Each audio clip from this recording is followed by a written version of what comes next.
श्रीगणपत्यथर्वशीर्षं हरिः ॐ। नमस्ते गणपतये त्वमेव प्रत्यक्षं तत्त्वमसि, त्वमेव केवलं कर्तासि, त्वमेव केवलं धर्तासि, त्वमेव केवलं हर्तासि, त्वमेव सर्वं खल्विदं ब्रह्मासि, त्वं साक्षादात्मासि नित्यम्। ऋतं वच्मि सत्यं वच्मि, अवत्वं माम् अववक्तारम् अवश्रोतारम् अवदातारम् अवधातारम् अवानूचानमवशिष्यम् अवपश्चात्तात् अवपुरस्तात् अवचोत्तरात्तात् अवदक्षिणात्तात् अवचोर्ध्वात्तात् अवाधरात्तात् सर्वतो मां पाहि पाहि समन्तात्। त्वं वाङ्मयस्त्वं चिन्मयः, त्वमानन्दमयस्त्वं ब्रह्ममयः, त्वं सच्चिदानन्दाद्वितीयोऽसि, त्वं प्रत्यक्षं ब्रह्मासि, त्वं ज्ञानमयो विज्ञानमयोऽसि। सर्वं जगदिदं त्वत्तो जायते, सर्वं जगदिदं त्वत्तिष्ठति, सर्वं जगदिदं त्वयि लयमेष्यति, सर्वं जगदिदं त्वयि प्रत्येति। त्वं भूमिरापो नलो नीलो नभः, त्वं चत्वारि वाक्पदानि, त्वं गुणत्रयातीतः, त्वं कालत्रयातीतः, त्वं देहत्रयातीतः, त्वं मूलाधारस्थितोऽसि नित्यम्। त्वं शक्तित्रयात्मकः, त्वां योगिनो ध्यायन्ति नित्यम्। त्वं ब्रह्मा त्वं विष्णुस् त्वं रुद्रस् त्वमिन्द्रस् त्वमग्निस् त्वं वायुस् त्वं सूर्यस् त्वं चन्द्रमास् त्वं ब्रह्म भूर्भुवः सुरोम।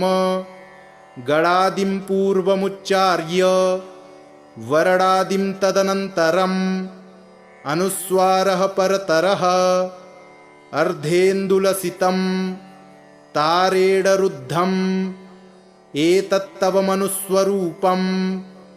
गकारः पूर्वरूपम्, अकारो मध्यमरूपम्, अनुस्वारश्चान्त्यरूपम्, बिन्दुरुत्तररूपम्। नादः सन्धानम्, संहिता सन्धिः, सैषा गणेशविद्या गणकऋषिः। निच्छृद्गायत्री छन्दः, श्रीमहागणपतिर्देवता।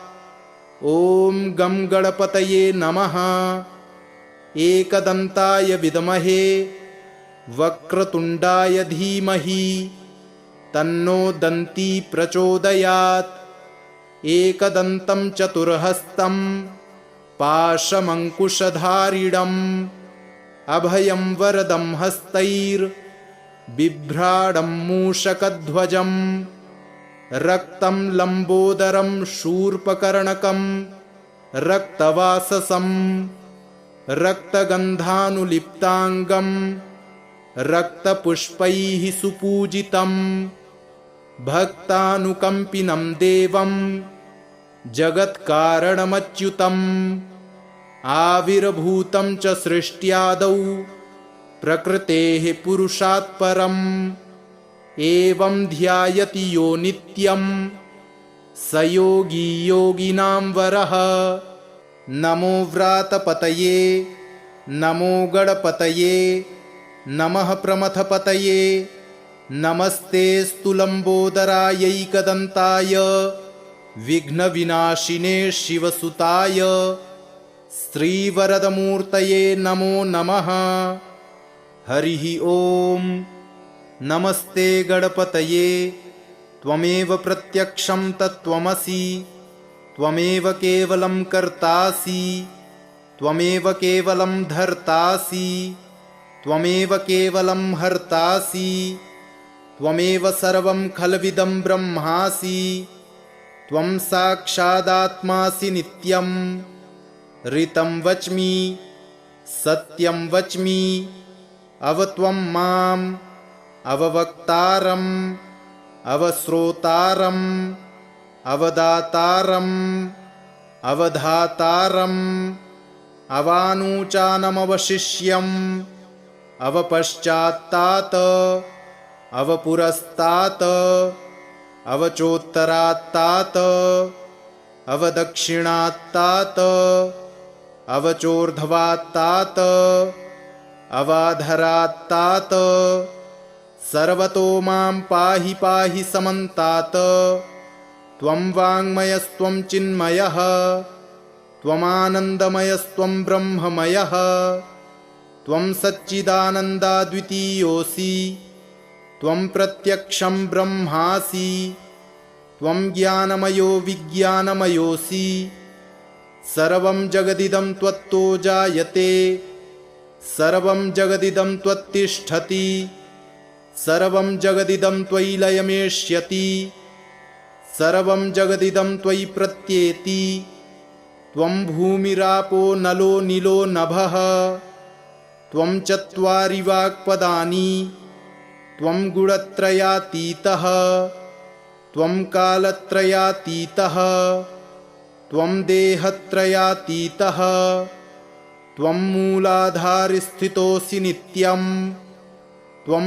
शक्तित्रयात्मकः त्वां योगिनो ध्यायन्ति नित्यं त्वं ब्रह्मा त्वं विष्णुस्त्वं रुद्रस्त्वमिन्द्रस्त्वम् अग्निस्त्वं वायुस्त्वं सूर्यस्त्वं चन्द्रमास्त्वं ब्रह्म भूर्भुवः सुरोम गणादिं पूर्वमुच्चार्य वरणादिं तदनन्तरम् अनुस्वारः परतरः अर्धेन्दुलसितं तारेडरुद्धम् एतत्तव मनुस्वरूपं गकारः पूर्वरूपम् अकारो मध्यमरूपम् अनुस्वारश्चान्त्यरूपम् बिन्दुरुत्तररूपम् नादः सन्धानम् संहिता सन्धिः सैषा गणेशविद्या गणकऋषिः निच्छृद्गायत्री छन्दः श्रीमहागणपतिर्देवता ॐ गं गणपतये नमः। एकदन्ताय विद्महे वक्रतुण्डाय धीमहि तन्नो दन्ती प्रचोदयात्। एकदन्तं चतुर्हस्तं पाशमङ्कुशधारिणम् अभयं वरदं हस्तैर्बिभ्राडं मूषकध्वजम् रक्तं लम्बोदरं शूर्पकर्णकं रक्तवाससं रक्तगन्धानुलिप्ताङ्गं रक्तपुष्पैः सुपूजितं भक्तानुकम्पिनं देवं जगत्कारणमच्युतम् आविर्भूतं च सृष्ट्यादौ प्रकृतेः पुरुषात् परम् एवं ध्यायति यो नित्यं स योगी योगिनां वरः। नमो व्रातपतये नमो गणपतये नमः प्रमथपतये नमस्ते स्तुलम्बोदरायैकदन्ताय विघ्नविनाशिने शिवसुताय श्रीवरदमूर्तये नमो नमः। हरिः ॐ। नमस्ते गणपतये त्वमेव प्रत्यक्षं तत्त्वमसि त्वमेव केवलं कर्तासि त्वमेव केवलं धर्तासि त्वमेव केवलं हर्तासि त्वमेव सर्वं खल्विदं ब्रह्मासि त्वं साक्षादात्मासि नित्यं ऋतं वच्मि सत्यं वच्मि अवत्वं माम् अववक्तारम् अवश्रोतारम् अवदातारम् अवधातारम् अवानूचानमवशिष्यम् अवपश्चात्तात् अवपुरस्तात् अवचोत्तरात्तात् अवदक्षिणात्तात् अवचोर्ध्वात्तात् अवाधरात्तात् सर्वतो मां पाहि पाहि समन्तात्। त्वं वाङ्मयस्त्वं चिन्मयः त्वमानन्दमयस्त्वं ब्रह्ममयः त्वं सच्चिदानन्दाद्वितीयोऽसि त्वं प्रत्यक्षं ब्रह्मासि त्वं ज्ञानमयो विज्ञानमयोऽसि। सर्वं जगदिदं त्वत्तो जायते सर्वं जगदिदं त्वत्तिष्ठति सर्वं जगदिदं त्वयि लयमेष्यति सर्वं जगदिदं त्वयि प्रत्येति। त्वं भूमिरापो नलो नीलो नभः त्वं चत्वारि वाक्पदानि त्वं गुणत्रयातीतः त्वं कालत्रयातीतः त्वं देहत्रयातीतः त्वं मूलाधारस्थितोऽसि नित्यं त्वं शक्तित्रयात्मकः त्वां योगिनो ध्यायन्ति नित्यं। त्वं ब्रह्मा त्वं विष्णुस्त्वं रुद्रस्त्वमिन्द्रस्त्वम् अग्निस्त्वं वायुस्त्वं सूर्यस्त्वं चन्द्रमास्त्वं ब्रह्म भूर्भुवः सुरोम। गणादिं पूर्वमुच्चार्य वरणादिं तदनन्तरम् अनुस्वारः परतरः अर्धेन्दुलसितं तारेणरुद्धम् एतत्तव मनुस्वरूपम्। गकारः पूर्वरूपम् अकारो मध्यमरूपम् अनुस्वारश्चान्त्यरूपम् बिन्दुरुत्तररूपम्। नादः सन्धानम् संहिता सन्धिः सैषा गणेशविद्या गणकऋषिः निच्छृद्गायत्री छन्दः श्रीमहागणपतिर्देवता। ॐ गं गणपतये नमः। एकदन्ताय विद्महे वक्रतुण्डाय धीमहि तन्नो दन्ती प्रचोदयात्। एकदन्तं चतुर्हस्तं पाशमङ्कुशधारिणम् अभयं वरदं हस्तैर्बिभ्राणं मूषकध्वजम् रक्तं लम्बोदरं शूर्पकर्णकं रक्तवाससं रक्तगन्धानुलिप्ताङ्गं रक्तपुष्पैः सुपूजितं भक्तानुकम्पिनं देवं जगत्कारणमच्युतम्। आविर्भूतं च सृष्ट्यादौ प्रकृतेः पुरुषात् परम् एवं ध्यायति यो नित्यं स योगी योगिनां वरः। नमो व्रातपतये नमो गणपतये नमः प्रमथपतये नमस्तेऽस्तु लम्बोदरायैकदन्ताय विघ्नविनाशिने शिवसुताय श्रीवरदमूर्तये नमो नमः। हरिः ॐ। नमस्ते गणपतये त्वमेव प्रत्यक्षं तत्त्वमसि त्वमेव केवलं कर्तासि त्वमेव केवलं धर्तासि त्वमेव केवलं हर्तासि त्वमेव सर्वं खल्विदं ब्रह्मासि त्वं साक्षादात्मासि नित्यं। ऋतं वच्मि सत्यं वच्मि अवत्वं माम् अववक्तारम् अवश्रोतारम् अवदातारम् अवधातारम् अवानूचानमवशिष्यम् अवपश्चात्तात् अवपुरस्तात् अवचोत्तरात्तात् अवदक्षिणात्तात् अवचोर्ध्वात्तात् अवाधरात्तात् सर्वतो मां पाहि पाहि समन्तात्। त्वं वाङ्मयस्त्वं चिन्मयः त्वमानन्दमयस्त्वं ब्रह्ममयः त्वं सच्चिदानन्दाद्वितीयोऽसि त्वं प्रत्यक्षं ब्रह्मासि त्वं ज्ञानमयो विज्ञानमयोऽसि।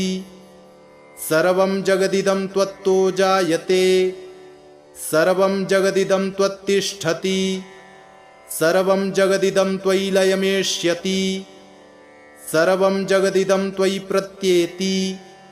त्वं भूमिरापो नलो नीलो नभः त्वं चत्वारि वाक्पदानि त्वं गुणत्रयातीतः त्वं कालत्रयातीतः त्वं देहत्रयातीतः त्वं मूलाधारस्थितोऽसि नित्यं त्वं शक्तित्रयात्मकः त्वां योगिनो ध्यायन्ति नित्यं। त्वं ब्रह्मा त्वं विष्णुस्त्वं रुद्रस्त्वमिन्द्रस्त्वम् अग्निस्त्वं वायुस्त्वं सूर्यस्त्वं चन्द्रमास्त्वं ब्रह्म भूर्भुवः सुरोम। गणादिं पूर्वमुच्चार्य वरणादिं तदनन्तरम् अनुस्वारः परतरः अर्धेन्दुलसितं तारेणरुद्धम् एतत्तव मनुस्वरूपम्। गकारः पूर्वरूपम् अकारो मध्यमरूपम् अनुस्वारश्चान्त्यरूपम् बिन्दुरुत्तररूपम्। नादः सन्धानम् संहिता सन्धिः सैषा गणेशविद्या गणकऋषिः निच्छृद्गायत्री छन्दः श्रीमहागणपतिर्देवता। ॐ गं गणपतये नमः। एकदन्ताय विद्महे वक्रतुण्डाय धीमहि तन्नो दन्ती प्रचोदयात्। एकदन्तं चतुर्हस्तं पाशमङ्कुशधारिणम् अभयं वरदं हस्तैर्बिभ्राणं मूषकध्वजम् रक्तं लम्बोदरं शूर्पकर्णकं रक्तवाससं रक्तगन्धानुलिप्ताङ्गं रक्तपुष्पैः सुपूजितं भक्तानुकम्पिनं देवं जगत्कारणमच्युतम्। आविर्भूतं च सृष्ट्यादौ प्रकृतेः पुरुषात् परम्। एवं ध्यायति यो नित्यं स योगी योगिनां वरः। नमो व्रातपतये नमो गणपतये नमः प्रमथपतये नमस्तेऽस्तु लम्बोदरायैकदन्ताय विघ्नविनाशिने शिवसुताय श्रीवरदमूर्तये नमो नमः। हरिः ॐ। नमस्ते गणपतये त्वमेव प्रत्यक्षं तत्त्वमसि त्वमेव केवलं कर्तासि त्वमेव केवलं धर्तासि त्वमेव केवलं हर्तासि त्वमेव सर्वं खल्विदं ब्रह्मासि त्वं साक्षादात्मासि नित्यं।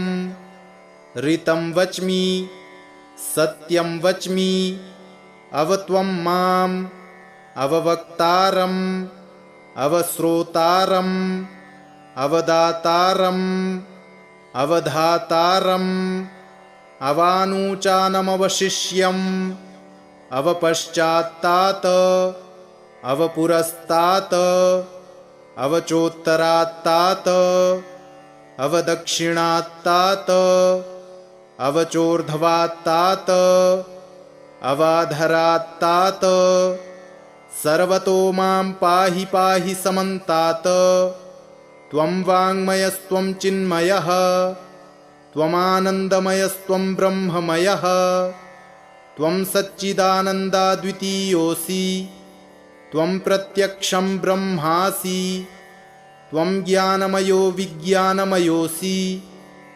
सर्वं जगदिदं त्वत्तो जायते, सर्वं जगदिदं त्वत्तिष्ठति, सर्वं जगदिदं त्वयि लयमेष्यति, सर्वं जगदिदं त्वयि प्रत्येति।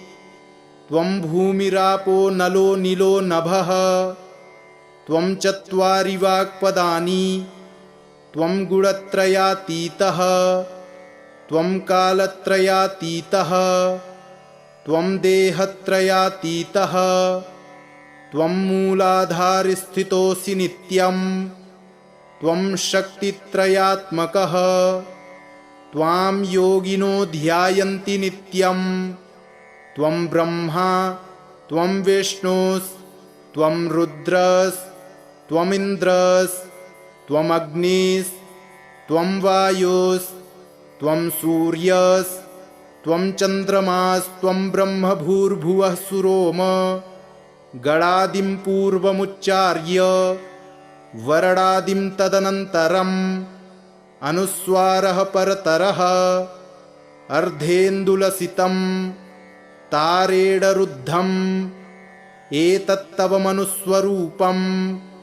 गकारः पूर्वरूपम्, अकारो मध्यमरूपम्, अनुस्वारश्चान्त्यरूपम्, बिन्दुरुत्तररूपम्, नादः सन्धानम्, संहिता सन्धिः। सैषा गणेशविद्या गणकऋषिः निच्छृद्गायत्री छन्दः। श्रीमहागणपतिर्देवता। ॐ गं गणपतये नमः।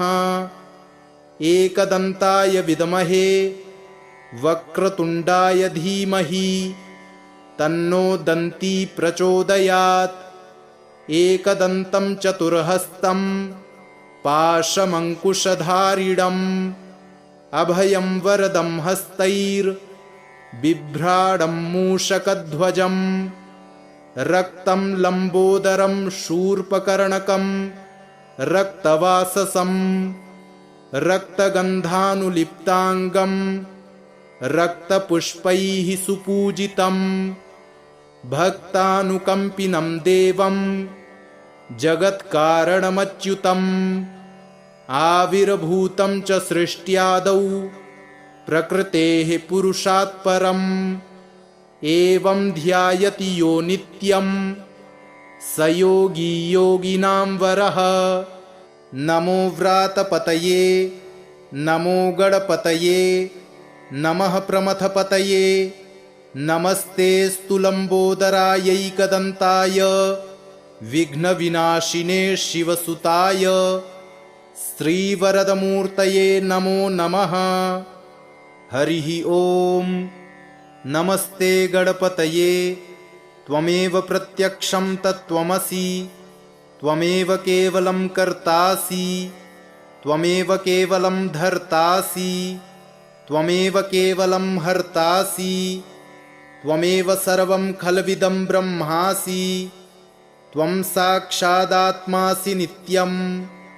ऋतं वच्मि सत्यं वच्मि अवत्वं माम् अववक्तारम् अवश्रोतारम् अवदातारम् अवधातारम् अवानूचानमवशिष्यम् अवपश्चात्तात् अवपुरस्तात् अवचोत्तरात्तात् अवदक्षिणात्तात् अवचोर्ध्वात्तात् अवाधरात्तात् सर्वतो मां पाहि पाहि समन्तात्। त्वं वाङ्मयस्त्वं चिन्मयः त्वमानन्दमयस्त्वं ब्रह्ममयः त्वं सच्चिदानन्दाद्वितीयोऽसि त्वं प्रत्यक्षं ब्रह्मासि त्वं ज्ञानमयो विज्ञानमयोऽसि। सर्वं जगदिदं त्वत्तो जायते, सर्वं जगदिदं त्वत्तिष्ठति, सर्वं जगदिदं त्वयि लयमेष्यति, सर्वं जगदिदं त्वयि प्रत्येति। त्वं भूमिरापो नलो नीलो नभः, त्वं चत्वारि वाक्पदानि, त्वं गुणत्रयातीतः त्वं कालत्रयातीतः त्वं देहत्रयातीतः त्वं मूलाधारस्थितोऽसि नित्यं त्वं शक्तित्रयात्मकः त्वां योगिनो ध्यायन्ति नित्यं त्वं ब्रह्मा त्वं विष्णुस्त्वं रुद्रस्त्वमिन्द्रस्त्वम् अग्निस्त्वं वायुस्त्वं सूर्यस्त्वं चन्द्रमास्त्वं ब्रह्म भूर्भुवः सुरोम गणादिं पूर्वमुच्चार्य वरणादिं तदनन्तरम् अनुस्वारः परतरः अर्धेन्दुलसितं तारेणरुद्धम् एतत्तव मनुस्वरूपं गकारः पूर्वरूपम् अकारो मध्यमरूपम् अनुस्वारश्चान्त्यरूपम् बिन्दुरुत्तररूपम् नादः सन्धानम् संहिता सन्धिः सैषा गणेशविद्या गणकऋषिः निच्छृद्गायत्री छन्दः श्रीमहागणपतिर्देवता ॐ गं गणपतये नमः। एकदन्ताय विद्महे वक्रतुण्डाय धीमहि तन्नो दन्ती प्रचोदयात्। एकदन्तं चतुर्हस्तं पाशमङ्कुशधारिणम् अभयं वरदं हस्तैर्बिभ्राणं मूषकध्वजं रक्तं लम्बोदरं शूर्पकर्णकं रक्तवाससं रक्तगन्धानुलिप्ताङ्गं रक्तपुष्पैः सुपूजितं भक्तानुकम्पिनं देवं जगत्कारणमच्युतम् आविर्भूतं च सृष्ट्यादौ प्रकृतेः पुरुषात् परम् एवं ध्यायति यो नित्यं स योगी योगिनां वरः। नमो व्रातपतये नमो गणपतये नमः प्रमथपतये नमस्तेऽस्तु लम्बोदरायैकदन्ताय विघ्नविनाशिने शिवसुताय श्रीवरदमूर्तये नमो नमः। हरिः ॐ। नमस्ते गणपतये त्वमेव प्रत्यक्षं तत्त्वमसि त्वमेव केवलं कर्तासि त्वमेव केवलं धर्तासि त्वमेव केवलं हर्तासि त्वमेव सर्वं खल्विदं ब्रह्मासि त्वं साक्षादात्मासि नित्यं ऋतं वच्मि सत्यं वच्मि अवत्वं माम् अववक्तारम् अवश्रोतारम् अवदातारम् अवधातारम् अवानूचानमवशिष्यम् अवपश्चात्तात् अवपुरस्तात् अवचोत्तरात्तात् अवदक्षिणात्तात् अवचोर्ध्वात्तात् अवाधरात्तात् सर्वतो मां पाहि पाहि समन्तात्।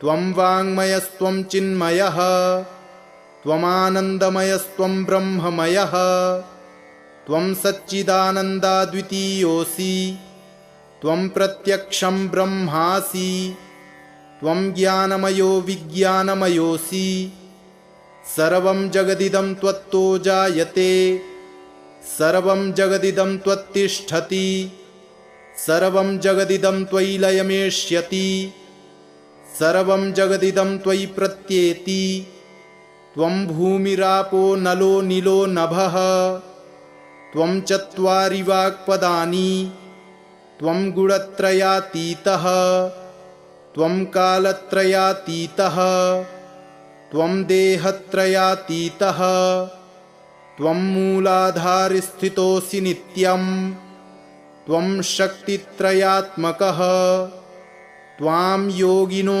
ध्यायन्ति नित्यं त्वं ब्रह्मा त्वं विष्णुस्त्वं रुद्रस्त्वमिन्द्रस्त्वमग्निस्त्वं वायुस्त्वं सूर्यस्त्वं चन्द्रमास्त्वं ब्रह्म भूर्भुवः सुरोम गणादिं पूर्वमुच्चार्य वरडादिं तदनन्तरम् अनुस्वारः परतरः अर्धेन्दुलसितं तारेडरुद्धम् एतत्तव मनुस्वरूपं गकारः पूर्वरूपम् अकारो मध्यमरूपम् अनुस्वारश्चान्त्यरूपम् बिन्दुरुत्तररूपम् नादः सन्धानम् संहिता सन्धिः सैषा गणेशविद्या गणकऋषिः निच्छृद्गायत्री छन्दः श्रीमहागणपतिर्देवता ॐ गं गणपतये नमः। एकदन्ताय विद्महे वक्रतुण्डाय धीमहि तन्नो दन्ती प्रचोदयात्। एकदन्तं चतुर्हस्तं पाशमङ्कुशधारिणम् अभयं वरदं हस्तैर्बिभ्राडं मूषकध्वजम् रक्तं लम्बोदरं शूर्पकर्णकं रक्तवाससं रक्तगन्धानुलिप्ताङ्गं रक्तपुष्पैः सुपूजितं भक्तानुकम्पिनं देवं जगत्कारणमच्युतम् आविर्भूतं च सृष्ट्यादौ प्रकृतेः पुरुषात् परम् एवं ध्यायति यो नित्यं स योगी योगिनां वरः। नमो व्रातपतये नमो गणपतये नमः प्रमथपतये नमस्तेऽस्तु लम्बोदरायैकदन्ताय विघ्नविनाशिने शिवसुताय श्रीवरदमूर्तये नमो नमः। हरिः ॐ। नमस्ते गणपतये त्वमेव प्रत्यक्षं तत्त्वमसि त्वमेव केवलं कर्तासि त्वमेव केवलं धर्तासि त्वमेव केवलं हर्तासि त्वमेव सर्वं खल्विदं ब्रह्मासि त्वं साक्षादात्मासि नित्यं ऋतं वच्मि सत्यं वच्मि अवत्वं माम् अववक्तारम् अवश्रोतारम् अवदातारम् अवधातारम् अवानूचानमवशिष्यम् अवपश्चात्तात् अवपुरस्तात् अवचोत्तरात्तात् अवदक्षिणात्तात् अवचोर्ध्वात्तात् अवाधरात्तात् सर्वतो मां पाहि पाहि समन्तात्। त्वं वाङ्मयस्त्वं चिन्मयः त्वमानन्दमयस्त्वं ब्रह्ममयः त्वं सच्चिदानन्दाद्वितीयोऽसि त्वं प्रत्यक्षं ब्रह्मासि त्वं ज्ञानमयो विज्ञानमयोऽसि सर्वं जगदिदं त्वत्तो जायते सर्वं जगदिदं त्वत्तिष्ठति सर्वं जगदिदं त्वयि लयमेष्यति सर्वं जगदिदं त्वयि प्रत्येति त्वं भूमिरापो नलो नीलो नभः त्वं चत्वारि वाक्पदानि त्वं गुणत्रयातीतः त्वं कालत्रयातीतः त्वं देहत्रयातीतः त्वं मूलाधारस्थितोऽसि नित्यं त्वं शक्तित्रयात्मकः त्वां योगिनो ध्यायन्ति नित्यं त्वं ब्रह्मा त्वं विष्णुस्त्वं रुद्रस्त्वमिन्द्रस्त्वमग्निस्त्वं वायुस्त्वं सूर्यस्त्वं चन्द्रमास्त्वं ब्रह्म भूर्भुवः सुरोम गणादिं पूर्वमुच्चार्य वरडादिं तदनन्तरम् अनुस्वारः परतरः अर्धेन्दुलसितं तारेडरुद्धम् एतत्तव मनुस्वरूपं गकारः पूर्वरूपम् अकारो मध्यमरूपम् अनुस्वारश्चान्त्यरूपम् बिन्दुरुत्तररूपम् नादः सन्धानम् संहिता सन्धिः सैषा गणेशविद्या गणकऋषिः निच्छृद्गायत्री छन्दः श्रीमहागणपतिर्देवता। ॐ गं गणपतये नमः। एकदन्ताय विद्महे वक्रतुण्डाय धीमहि तन्नो दन्ती प्रचोदयात्। एकदन्तं चतुर्हस्तं पाशमङ्कुशधारिणम् अभयं वरदं हस्तैर्बिभ्राडं मूषकध्वजं रक्तं लम्बोदरं शूर्पकर्णकं रक्तवाससं रक्तगन्धानुलिप्ताङ्गं रक्तपुष्पैः सुपूजितं भक्तानुकम्पिनं देवं जगत्कारणमच्युतम् आविर्भूतं च सृष्ट्यादौ प्रकृतेः पुरुषात् परम् एवं ध्यायति यो नित्यं स योगी योगिनां वरः। नमो व्रातपतये नमो गणपतये नमः प्रमथपतये नमस्तेऽस्तु लम्बोदरायैकदन्ताय विघ्नविनाशिने शिवसुताय श्रीवरदमूर्तये नमो नमः। हरिः ॐ। नमस्ते गणपतये त्वमेव प्रत्यक्षं तत्त्वमसि त्वमेव केवलं कर्तासि त्वमेव केवलं धर्तासि त्वमेव केवलं हर्तासि त्वमेव सर्वं खल्विदं ब्रह्मासि त्वं साक्षादात्मासि नित्यं ऋतं वच्मि सत्यं वच्मि अवत्वं माम् अववक्तारम् अवश्रोतारम् अवदातारम् अवधातारम् अवानूचानमवशिष्यम् अवपश्चात्तात् अवपुरस्तात् अवचोत्तरात्तात् अवदक्षिणात्तात् अवचोर्ध्वात्तात् अवाधरात्तात्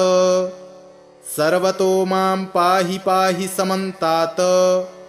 त्वं वाङ्मयस्त्वं चिन्मयः त्वमानन्दमयस्त्वं ब्रह्ममयः त्वं सच्चिदानन्दाद्वितीयोऽसि त्वं प्रत्यक्षं ब्रह्मासि त्वं ज्ञानमयो विज्ञानमयोऽसि सर्वं जगदिदं त्वत्तो जायते सर्वं जगदिदं त्वत्तिष्ठति सर्वं जगदिदं त्वयि लयमेष्यति सर्वं जगदिदं त्वयि प्रत्येति त्वं भूमिरापो नलो नीलो नभः त्वं चत्वारि वाक्पदानि त्वं गुणत्रयातीतः त्वं कालत्रयातीतः त्वं देहत्रयातीतः त्वं मूलाधारस्थितोऽसि नित्यं त्वं शक्तित्रयात्मकः त्वां योगिनो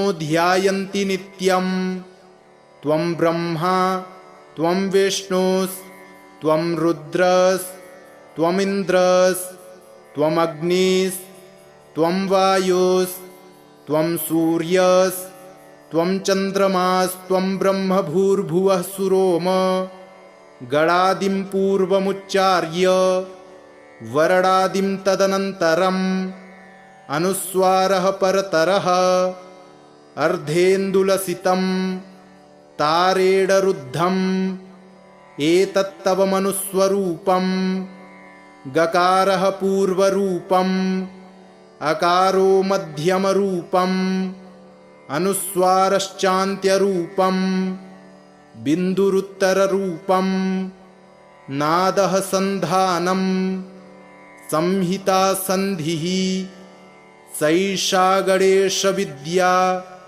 गणकऋषिः निच्छृद्गायत्री छन्दः श्रीमहागणपतिर्देवता। ॐ गं गणपतये नमः। एकदन्ताय विद्महे वक्रतुण्डाय धीमहि तन्नो दन्ती प्रचोदयात्। एकदन्तं चतुर्हस्तं पाशमङ्कुशधारिणम् अभयं वरदं हस्तैर्बिभ्राडं मूषकध्वजं रक्तं लम्बोदरं शूर्पकर्णकं रक्तवाससं रक्तगन्धानुलिप्ताङ्गं रक्तपुष्पैः सुपूजितं भक्तानुकम्पिनं देवं जगत्कारणमच्युतम् आविर्भूतं च सृष्ट्यादौ प्रकृतेः पुरुषात् परम् एवं ध्यायति यो नित्यं स योगी योगिनां वरः।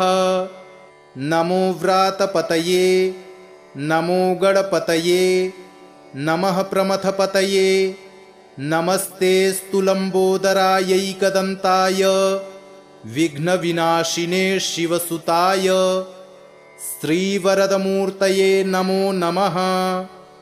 हरिः ॐ। नमस्ते गणपतये त्वमेव प्रत्यक्षं तत्त्वमसि त्वमेव केवलं कर्तासि त्वमेव केवलं धर्तासि त्वमेव केवलं हर्तासि त्वमेव सर्वं खल्विदं ब्रह्मासि त्वं साक्षादात्मासि नित्यं ऋतं वच्मि सत्यं वच्मि अवत्वं माम् अववक्तारम् अवश्रोतारम् अवदातारम् अवधातारम् अवानूचानमवशिष्यम् अवपश्चात्तात् अवपुरस्तात् अवचोत्तरात्तात् अवदक्षिणात्तात् अवचोर्ध्वात्तात् अवाधरात्तात् सर्वतो मां पाहि पाहि समन्तात्। त्वं वाङ्मयस्त्वं चिन्मयः त्वमानन्दमयस्त्वं ब्रह्ममयः त्वं सच्चिदानन्दाद्वितीयोऽसि त्वं प्रत्यक्षं ब्रह्मासि त्वं ज्ञानमयो विज्ञानमयोऽसि सर्वं जगदिदं त्वत्तो जायते सर्वं जगदिदं त्वत्तिष्ठति सर्वं जगदिदं त्वयि लयमेष्यति सर्वं जगदिदं त्वयि प्रत्येति त्वं भूमिरापो नलो नीलो नभः त्वं चत्वारि वाक्पदानि त्वं गुणत्रयातीतः त्वं कालत्रयातीतः त्वं देहत्रयातीतः त्वं मूलाधारस्थितोऽसि नित्यं त्वं शक्तित्रयात्मकः त्वां योगिनो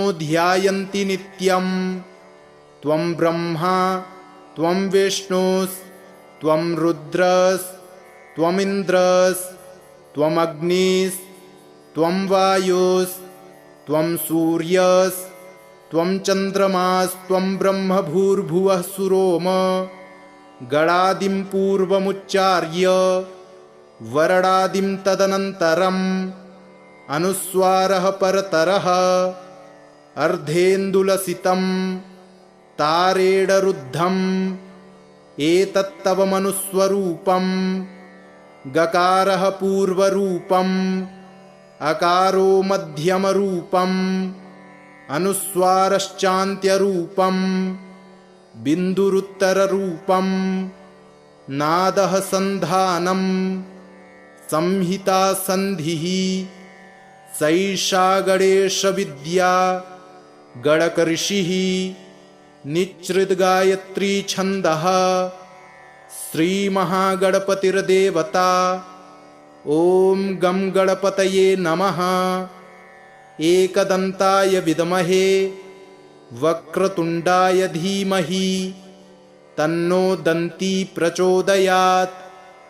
एकदन्तं चतुर्हस्तं पाशमङ्कुशधारिणम् अभयं वरदं हस्तैर्बिभ्राडं मूषकध्वजं रक्तं लम्बोदरं शूर्पकर्णकं रक्तवाससं रक्तगन्धानुलिप्ताङ्गं रक्तपुष्पैः सुपूजितं भक्तानुकम्पिनं देवं जगत्कारणमच्युतम् आविर्भूतं च सृष्ट्यादौ प्रकृतेः पुरुषात् परम् एवं ध्यायति यो नित्यं स योगी योगिनां वरः।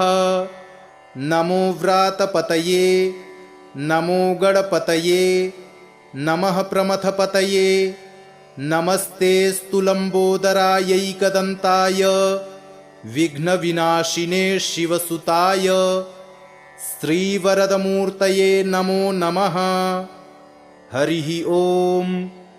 नमस्ते गणपतये त्वमेव प्रत्यक्षं तत्त्वमसि त्वमेव केवलं कर्तासि त्वमेव केवलं धर्तासि त्वमेव केवलं हर्तासि त्वमेव सर्वं खल्विदं ब्रह्मासि त्वं साक्षादात्मासि नित्यं ऋतं वच्मि सत्यं वच्मि अवत्वं माम् अववक्तारम् अवश्रोतारम् अवदातारम् अवधातारम् अवानूचानमवशिष्यम् अवपश्चात्तात् अवपुरस्तात् अवचोत्तरात्तात् अवदक्षिणात्तात् अवचोर्ध्वात्तात् अवाधरात्तात् सर्वतो मां पाहि पाहि समन्तात्।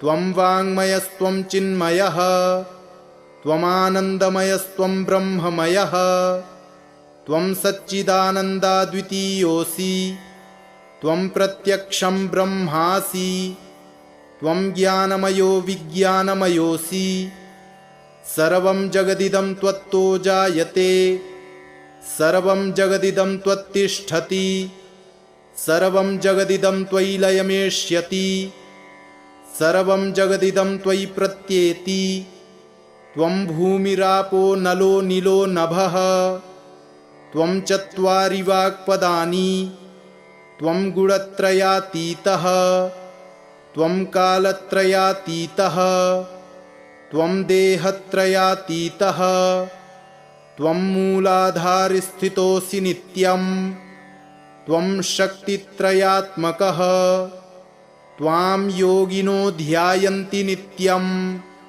त्वं ब्रह्मा त्वं विष्णुस्त्वं रुद्रस्त्वमिन्द्रस्त्वम् अग्निस्त्वं वायुस्त्वं सूर्यस्त्वं चन्द्रमास्त्वं ब्रह्म भूर्भुवः सुरोम गणादिं पूर्वमुच्चार्य वरणादिं तदनन्तरम् अनुस्वारः परतरः अर्धेन्दुलसितं तारेणरुद्धम् एतत्तव मनुस्वरूपं गकारः पूर्वरूपम् अकारो मध्यमरूपम् अनुस्वारश्चान्त्यरूपम् बिन्दुरुत्तररूपम् नादः सन्धानं संहिता सन्धिः सैषा गणेशविद्या गणकऋषिः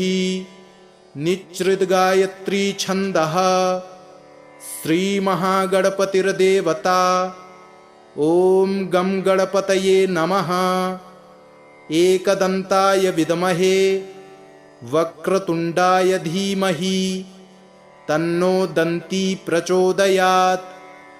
एकदन्तं चतुर्हस्तं पाशमङ्कुशधारिणम् अभयं वरदं हस्तैर् बिभ्राडं मूषकध्वजं रक्तं लम्बोदरं शूर्पकर्णकं रक्तवाससं रक्तगन्धानुलिप्ताङ्गं रक्तपुष्पैः सुपूजितं भक्तानुकम्पिनं देवं जगत्कारणमच्युतम् आविर्भूतं च सृष्ट्यादौ प्रकृतेः पुरुषात् परम् एवं ध्यायति यो नित्यं स योगी योगिनां वरः।